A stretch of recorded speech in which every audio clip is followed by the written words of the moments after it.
ఉపవాస ప్రార్థనలో నిర్గమాకాండమును ధ్యానిస్తూ నడిపింపబడి ఈ 11వ దినాన్న దైవ సన్నిధానమునకు కూడి వచ్చిన దేవుని ప్రియ విశ్వాసులారా, దేవనామములో మీకు దీవెనలు, శుభములు, ఆశీర్వాదములు ప్రభు దయచేయునుగాక.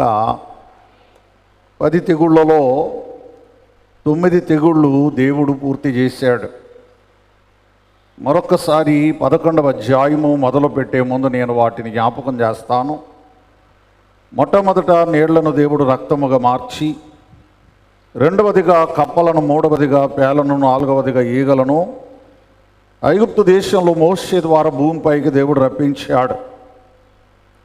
5వదిగా విచిత్రమైన, మిక్కిలి బాధాకరమైన తెగులును దేవుడే రప్పించి పశువులు మరణముందునట్లుగా ఆయన కార్యమును చేసి, 6వదిగా పుక్కు దొద్దురులు అనేటువంటి ఒక వ్యాధిని మనుష్యులపైకి, 7వది వడగండ్లు, 8వది మిడుతలు, 9వది చీకటి. గత రాత్రి ప్రకటన గ్రంథము 9వ అధ్యాయములో ఉన్న మిడుతలను గూర్చి మనము ఎంతో లోతుగా, విపులముగా వాక్యాన్ని ధ్యానించాం. ప్రియులారా, 11వ అధ్యాయములో దేవుడు ప్రత్యేకమైన వ్యాధిని లేక తెగులును వారిపైకి రప్పించలేదు, కానీ దేవుడు ఒక మాట సెలవిచ్చాడు, ఇంకొక తెగులు నేను ఐగుప్తు మీదికి రప్పించదను.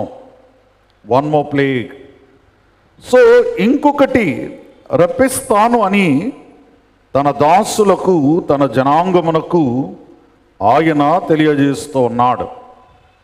ప్రియులారా, అసలు ఎన్ని తెగుళ్ళు వస్తాయో ఈవెన్ మోషే కూడా తెలీదు. ఎన్ని తెగుళ్ళు వస్తాయో దేవుని ప్రజలైన ఇశ్రాయేలుకు కూడా తెలియదు. ఎన్ని తెగుళ్ళు వస్తాయో ఆ లిమిట్ ఏంటో ఫరోకు తెలియదు. కానీ దేవుడు వారికి ఇన్ని తెగుళ్ళని బయలుపరచకుండా తన అంతరంగంలో ఉన్నది ఆయన జరిగిస్తున్నాడు. నీకెన్ని ఆశీర్వాదాలు ఇస్తాడు దేవుడు ముందుగా చెప్పనవసరం లేదు. నీకెన్ని దీవెనలు ఇస్తాడో ముందుగా చెప్పనవసరం లేదు. అందరూ అనుకుంటున్నారు ఇదే ఆఖరు తెగులేమో, దీని తరువాత మనం వెళ్ళిపోతామేమో అని జనులు భావిస్తూ ఉన్నారు. కానీ దేవుడు పొడిగిస్తున్నాడు. దేవునికి ఓ ప్రణాళిక ఉంది, ఒకదాని తరువాత ఒకటి. ఫరో అనేవాడు ఎటువంటి వాడు దేవుని తెలుసు, కాబట్టి నేను రప్పిస్తాను అని ఆయన మోషేను బలపరుస్తూ ఉన్నాడు.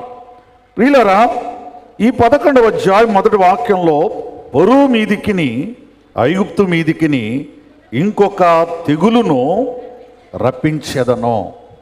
ప్రియులారా, I'll bring one more plague upon Pharaoh and upon Egypt. ఆ తరువాత అతడు అక్కడ నుండి మిమ్మును పోనిచ్చును. చూడండి, ఇంకొక తెగులు రాబోతుంది.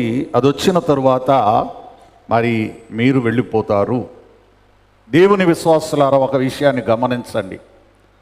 దైవజనులు దేవదాసి గారు చెప్పిన మర్మం ఏంటంటే, ఈ తెగుళ్ళన్నీ కూడా జరుగుతూ ఉన్నప్పుడు దేవుడు గోషెను ప్రాంతమును వినాయించెను.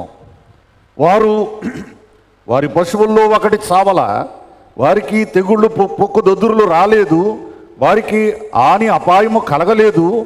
కానీ వారికి ఇళ్లల్లో చీకటి ఏర్పడలేదు.